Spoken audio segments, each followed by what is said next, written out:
তুরস্কে আবারও রাজনৈতিক অস্থিরতা তৈরি হয়েছে। ইস্তাম্বুলের মেয়র এক্রেম ইমাগুলকে গ্রেপ্তারের পর দেশ জুড়ে ব্যাপক বিক্ষোভ শুরু হয়েছে। প্রতিবাদকারীরা প্রেসিডেন্ট রিসেপ তাইয়েপ এরদোয়ানের বিরুদ্ধে স্বৈরশাসনের অভিযোগ তুলছেন।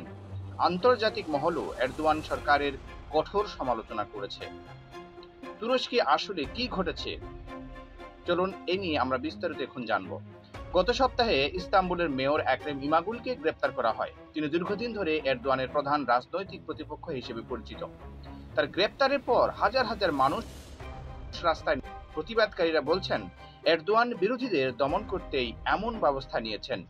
ইউরোপীয় ইউনিয়ন তুরস্ককে গণতান্ত্রিক মূল্যবোধ বজায় রাখার আহ্বান জানিয়েছে। জার্মানি বলেছে, রাজনীতি কুটক্রমে চলতে পারে না, জনগণের রায় চূড়ান্ত হওয়া উচিত। মানবাধিকার সংগঠনগুলো এরদোয়ান সরকারের দমন নীতির কঠোর সমালোচনা করছে। সংস্কার থেকে কি আসলে স্বৈরশাসক? এরদোয়ান একসময় তুরস্কের উন্নয়নের প্রতীক ছিলেন। 2003 সালে প্রধানমন্ত্রী হওয়ার পর তিনি অর্থনৈতিক ব্যাপক অগ্রগতি ঘটান। ইউরোপীয় ইউনিয়নের সঙ্গে তুরস্কের সম্পর্কের প্রধানমন্ত্রী থাকার সময় তুরস্কের অর্থনীতি ও অবকাঠামো ব্যাপক উন্নতি হয়েছে।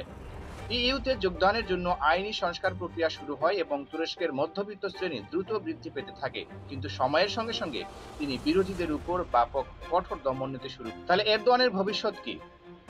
ইস্তাম্বুলের মেয়র গ্রেপ্তারের ঘটনায় জনগণের ক্ষোভ বেড়েছে।